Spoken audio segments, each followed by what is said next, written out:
anak-anak sekalian, apa kabar? Mudah-mudahan kalian baik-baik saja, selalu sehat, dan kita bisa berjumpa lagi walaupun dengan pembelajaran tutorial. Namun sebelumnya Ibu ucapkan selamat Namo Buddhaya. Baiklah anak-anak sekalian, hari ini Ibu akan menerangkan pembelajaran untuk semester pertama kelas 11. Kita masuk bab pertama, yaitu tentang moralitas, ya. Nah, namun sebelum pembelajaran kita mulai, marilah kita berdoa, merangkapkan kedua telapak tangan kita di depan dada. Marilah kita di dalam hati membacakan doa Namaskaragata. Doa Namaskaragata kita mulai.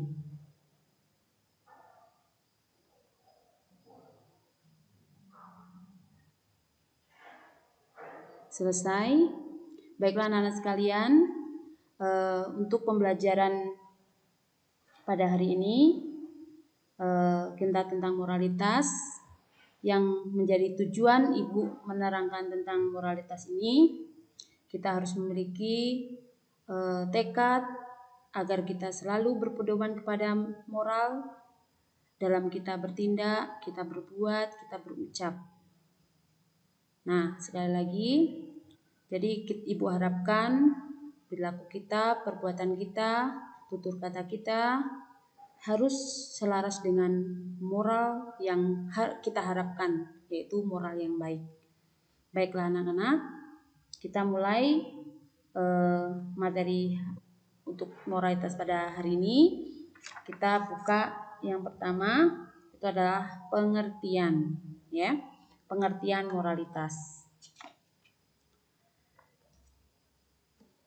Moralitas dalam istilah Buddhis itu dikenal dengan istilah sila.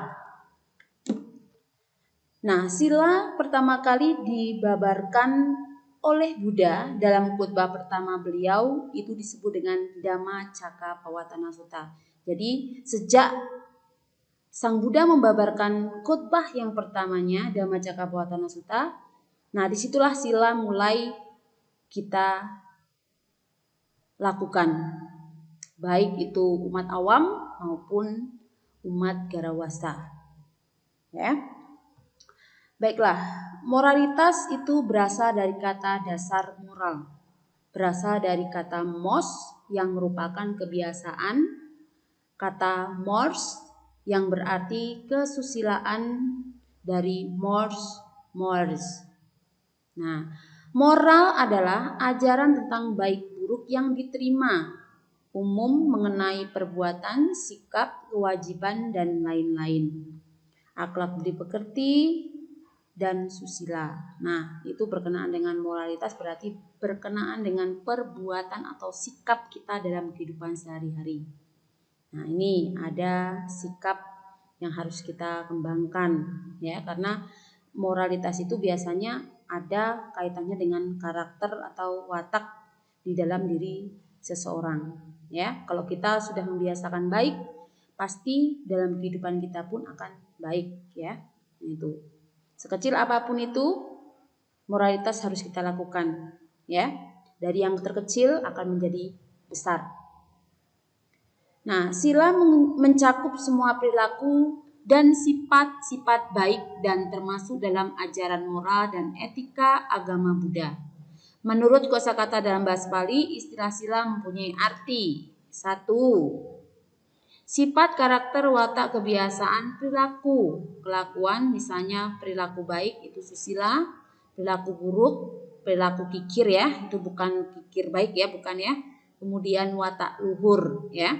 Jadi karakter itu, ya, harus kita cerminkan karakter yang baik, sifat yang baik, watak yang baik, kebiasaan yang baik, perilaku yang baik, kelakuan yang baik, ya. Nah, itu jangan membiasakan perilaku buruk, sifat buruk, kemudian karakter buruk. watak buruk seperti itu. Jangan. Jadi kita harus membiasakan kebiasaan-kebiasaan yang baik, sifat-sifat yang baik, karakter yang baik seperti itu. Nah, ini membiasakan mungkin dalam lingkungan keluarga.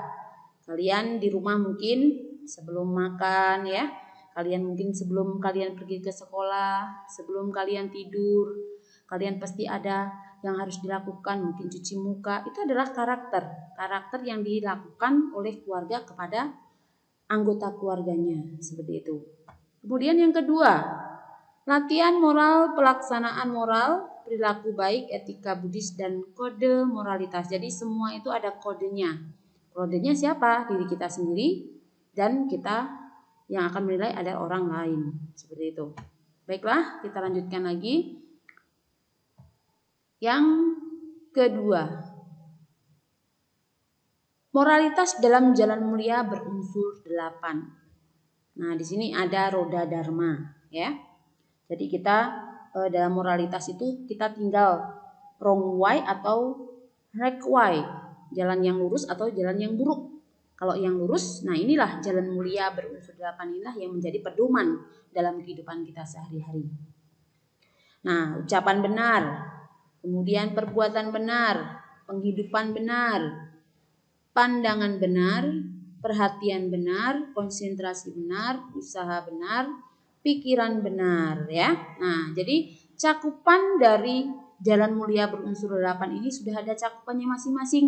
Nah, yang warna biru itu kelompok moralitas atau kelompok sila. Yang kelompok kuning, ya, itu adalah kelompok samadhi, ya, konsentrasi. Kemudian yang ketiga adalah kelompok abu-abu, itu adalah kelompok panya, kebijaksanaan, ya. Jadi itu ada 3 kelompok. Jadi pembahasan kita cuma ada 3, yaitu ucapan, perbuatan, dan penghidupan, ya.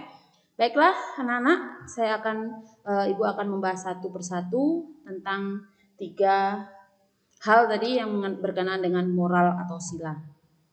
Nah, ucapan benar.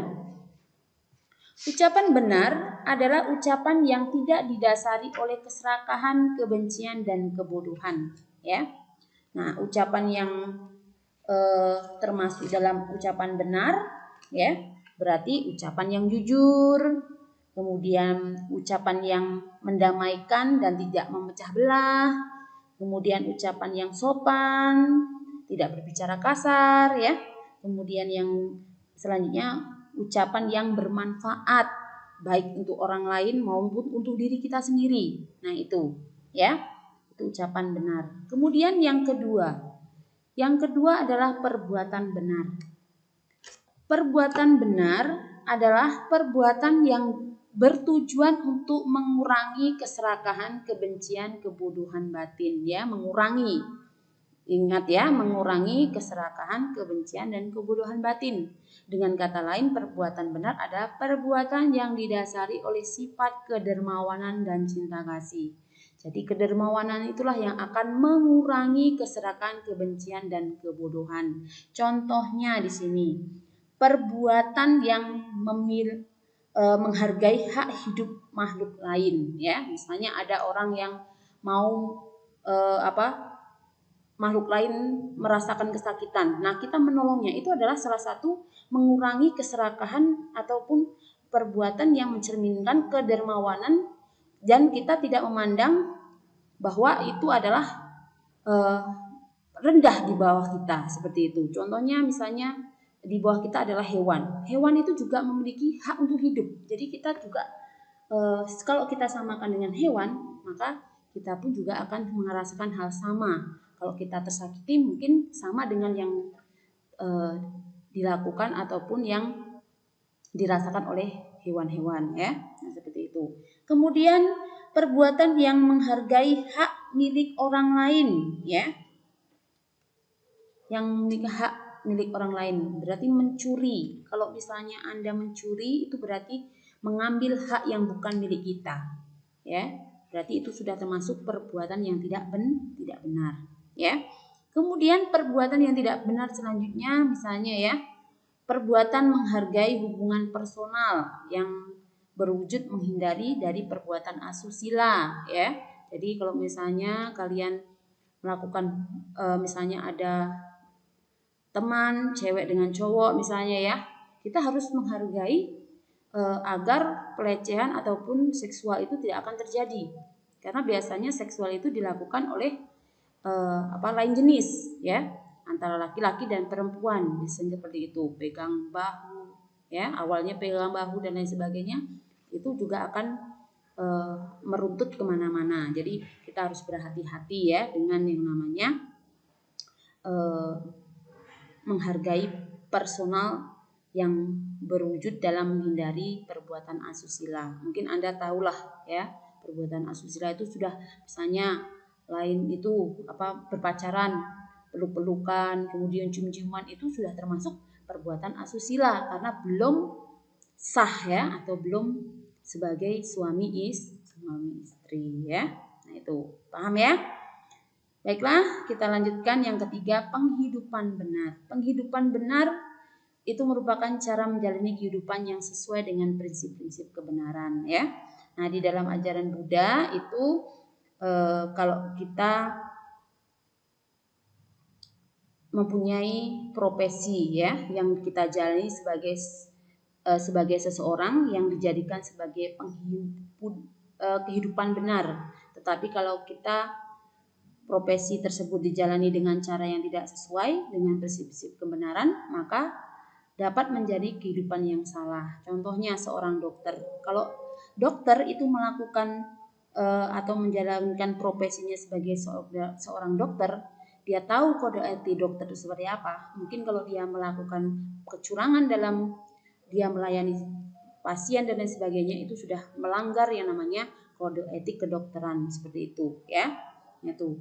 Nah, begitu pula dengan pelajar. Seorang pelajar menjalankan tugas dan kewajiban serta kewajibannya dengan baik dan tekun, maka ia merupakan pelajar yang berkehidupan benar, seperti itu ya. Jadi kalau misalnya mengerjakan tugas ya, itu berarti menjalankan kehidupan yang benar. Kalau misalnya menjalankan kehidupan yang tidak benar, berarti seperti bolos, terus kemudian tidak melakukan aturan-aturan yang sudah ditetapkan oleh sekolah. Nah, itu salah satu hal-hal yang tidak menjadi cerminan dalam kehidupan yang benar ya. Nah, itu ya. Nah, dalam penghidupan yang tidak benar ya, dalam hal penghidupan yang tidak benar, nah di sini Sang Buddha juga ada 5 jenis perdagangan yang disarankan untuk dihindari. Untuk dihindari, bukan tidak diperbolehkan, tapi dihindari ya. Nah, di sini jenis perdagangan tersebut dinyatakan oleh Sang Buddha dalam kitab Anguttara Nikaya 5 ya, 177 itu. Kelima perdagangan ini, wahai para biku, seharusnya jangan dilakukan umat awam. Memperdagangkan senjata, memperdagangkan makhluk hidup, memperdagangkan daging, memperdagangkan zat yang memabukkan, memperdagangkan racun. Nah, ini sudah jelas di dalam Anguttara Nikaya sudah dijelaskan, karena ini berkenaan dengan khotbah Sang Buddha tadi disebut dengan Dhammacakka Pavattana Sutta. Ya. Nah, itu. Jadi kita sebagai manusia kita harus menghindari kelima jenis perdagangan yang Ibu sebutkan di atas tadi ya. Nah, itu. Untuk itu anak-anak sekalian, nah ini sebagai tugas kalian cari ya, kalian beri alasan kenapa kok dalam agama Buddha itu harus disarankan untuk menghindari ya, menghindari 5 perdagangan yang tidak diperbolehkan dalam agama Buddha. Berikan alasannya kenapa kok perdagangan senjata itu tidak boleh. Harus ada kejelasannya bagaimana ya. Nah itu kemudian nanti kalau sudah selesai kalian tulis, kemudian kalian kumpulkan tanggal 10 Agustus ya melalui japri ke Ibu langsung ya. Jangan menghambat ya tugas-tugas yang sudah Ibu berikan. Nah, demikian tadi anak-anak sekalian yang Ibu bisa sampaikan pada kesempatan hari ini. Mudah-mudahan apa yang Ibu sampaikan kalian bisa mengerti dan bisa menerapkan dalam kehidupan sehari-hari, dan selalu berpedoman pada prinsip yaitu moral di dalam diri kita, ya. Prinsip dalam agama Buddha adalah kemoralan yang harus selalu kita jaga dalam kehidupan sehari-hari. Jangan kita melakukan hal yang buruk di luar sana, tetapi takutlah dalam atas perbuatan kita sendiri. Karena apa? Ucapan, perbuatan, dan penghidupan tadilah yang menjadi kunci sila dalam kita sebagai umat Buddha.